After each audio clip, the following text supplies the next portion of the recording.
Devil May Cry is releasing a mobile game this year, a gacha game to be specific, and I got access to the closed beta for content creators, and after playing it for a bit I wanted to make a review to see if it's worth or not for you as a player, how good the gacha is, how bad. Now before we start, a TLDR if you don't want to see the whole thing, this is a great game if you are a fan of the saga. However, if what you're looking is just an action game with some gacha elements, I believe there are better alternatives out there. This game is going to be super great for fans, not so much if you don't care about the Devil May Cry franchise. That said, hello the internets, welcome back to Worst Gacha Ever, a series where we cover new gacha releases to see how good or bad they are, so you don't have to waste your time. We cover gameplay, combat, animations, the shop, the gacha, the company behind the game, the community, and then lastly my final thoughts. Today we are playing Devil May Cry Peak of Combat. Before we start, don't forget to leave a like and subscribe, and you can also join our Discord community in the link in the description below. So let's start by talking about gameplay and combat. Now if you are curious about how the characters are going to work in this game, you have obviously Dante, Lady, Virgil, and Nero,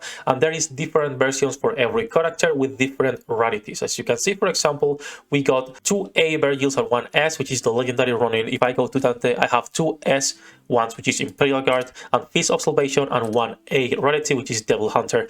Good thing is you can level up every rarity to the maximum. Bad thing, it's a gacha, it will take you a little while to do that. It seems they're pretty generous, so I'm not going to complain too much about that. There's also skins for some of the characters. For example, if we go to develop here, as you can see, I have a skin for Lady that I got for spending $1, the usual $1 that I spend on most games that I play. Characters will also have 2 more things. First is the weapons that you can change and level up. I don't like this because they have a separate gacha for weapons. If you are new to this channel, I fucking hate having a gacha for characters and for weapons. I think it sucks, and it's one of the reasons I will not be playing this game on launch. And they will also have cards that you can farm. There is no gacha for the equipment. That's nice, even though you still cannot get SSR weapons without pulling, which is still again not so bad. And then talking about the skills, something that I do really like, it's you have a lot of skills, and I mean a lot. You can change them, you can unlock passives, you can max them out or level them up. You get a lot of resources, meaning it's not hard to level them up. Depending on the passives you unlock, your attacks will change. This changes for every version, meaning Legendary Ronin will have different passives than Nomadic Lighting. Now that said, let's get into combat so you can see how that looks. I'm going to just do an event, the daily event, which I actually like a lot, which is this lot of Doctor. You pull, you will get 1 map, 1 buff, and 1 debuff. You can get lucky and you will get just resources if you hit the jackpot, which I think is pretty funny. Combat is pretty good. Obviously, it's a watered down version of console games because it's never going to be the same.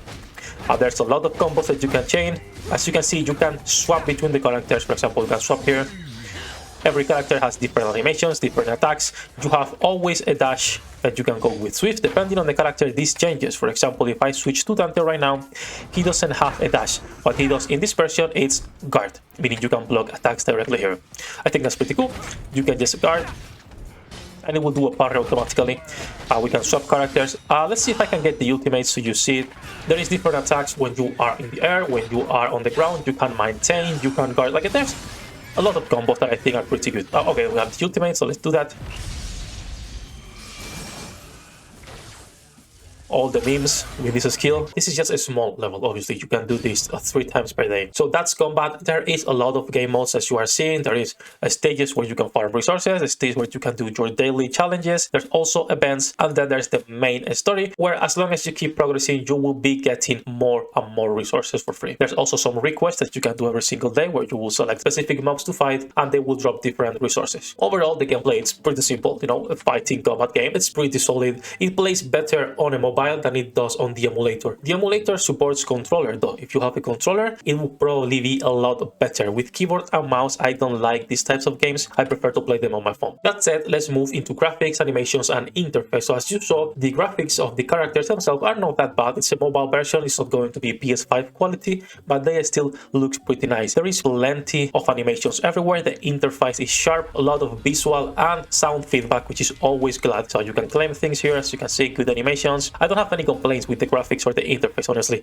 There are a lot of games where they try to be lazy with this stuff, and it's like, come on, you have money to spend. Obviously, if I had a complaint, would be that there is a lot of low quality assets, as you can see here in the bar, which I don't mind that much. I think it's fair that they reduce the polygons and the quality of, let's say, the environment, so you can have better characters and better animations. This section is going to be the shortest one because, once again, I think it's pretty good overall. Sadly, I cannot say the same for the gacha and the shop. So let's start with the shop. shop first. Now, if you go to the normal shop, the one that you can spend money, you will be every day receiving the same offer, which is a free thing, cool. And then you will receive 3 offers for $1.29. And this is not like a wrong or anything. You will get this, which is 4 pools and quite a bit of resources and premium currency for $1. And if you were to buy this every single day for $30 or $40 at the end of the month, you will have more than 100 pools, meaning this is probably the best offer in the game if you were to spend money. And it's dangerous because this is easy to get one day, and then maybe another day you get it too, because why not? It's just $1. And then every single day you're spending $1, and then you will go to the packs and it's like, okay, I'm spending a couple of dollars, why not spend a little bit more, right? So I think it's pretty cool they have these cheap offers, but I think it's pretty bad if you don't have any self-control, and most people that play mobile games don't have that, so be careful. There's the usual packs, which I will never recommend buying off to anyone, and then you have 2 monthly cards. I hate games that have multiple monthly cards. Just put a battle pass that includes everything, the benefits of the monthly card and the battle pass. There's absolutely no reason to have so many different things that you can buy that will give you things on a monthly or weekly basis. I just hate it personally. Our prices are standard, sadly,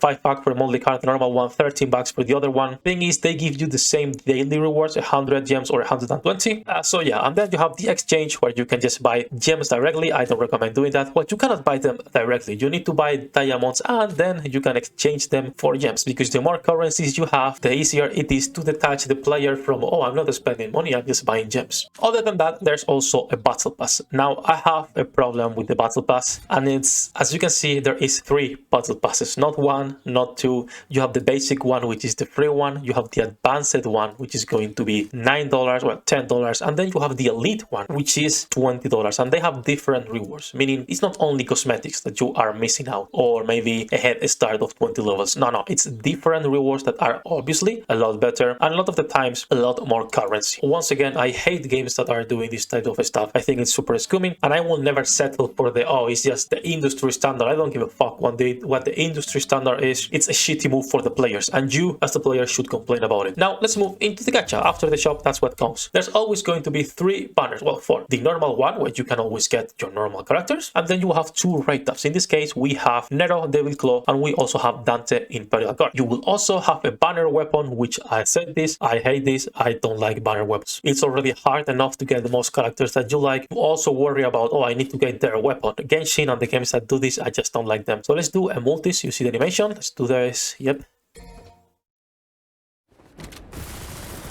There is no animation, by the way. You directly go into the characters.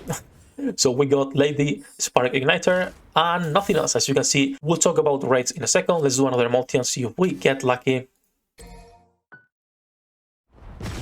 All right. We got the Nero, Knight of the Order, and that's it, nothing else. Well, that's it. Now, something good is they give you a lot of pulls back every time you are pulling. So for example, they gave me 4 right now. So I could spend, 1500 to get the rest and do another multi. Let's skip it directly. Oh, we got the copy of our, that's pretty cool. So we got 2 units, an SSR, which we already have. So you get the dupes that you can use to further upgrade your character. If you go to details, as you see, every 10 summon guarantees a random epic weapon card or hunter, and every 80 summon guarantees a random legendary hunter. You have a 50% chance on the rate up, and in terms of percentages, the featured hunter has a 1%, legendary hunters has a 1% as well, epic hunters a 13%, and weapons an 85%. I think rates are quite low, even having a lower PT than most games. I think for the beta, they changed the rates and are actually higher, because I pulled less than 100 times, and as you can see, I got quite a few as S units. If you get a dupe, what's going to happen is that you can come to details and awaken your unit. Awakening is going to be super important because it will increase the rank of your unit if you can reach that. Getting 1 dupe doesn't mean you will get to the next rank. As you can see, I need 2, at least 2, and it's going to get more expensive as you go on. So to get to SSS, God knows how many dupes you will need. I'm not sure if you can farm the dupes somewhere else. Maybe you can, that would be pretty cool, but that's it for the shop and the gacha. Now the most interesting part, which is the publisher Nebula Joy and Capcom as a mobile game developer. For those of you who don't know, they usually have a bad reputation for mobile games, at least. Obviously Capcom as a company, you can like them or dislike them more or less, but they have really cool games. In terms of mobile, there's a lot of people that don't like them, and a Google quick search will bring up a lot of topics talking about Nebula Joy and Capcom as a mobile publisher. Again, I want to make sure we are talking about mobile games because that's what we're covering here. The community itself for the game, however, it's actually pretty cool. I still haven't found any bad game communities when it comes to gachas. They are usually pretty welcoming. There's always going to be a stock up people like everywhere, but for the most part, they are pretty cool, pretty welcoming. They have a Discord, and most people who have been playing the beta will answer questions and help new players that are interested in the title. So, developer bad, community good, up to you if you want to play this. Honestly, my final thoughts in the game is it's pretty good. It's pretty decent. I've been having fun playing the game. I think it's pretty generous. I think they have a shop that, you know, could be a lot worse. Even though they are using a lot of shitty practices, I will never call them dark patterns. They are shitty practices. So yeah, they have a lot. Overall, the game experience, the gameplay, it's decent. And that's what it's usually most important, right? Like I said at the start of the video, if you're not a fan of Devil May Cry, I think there are better games, like for example,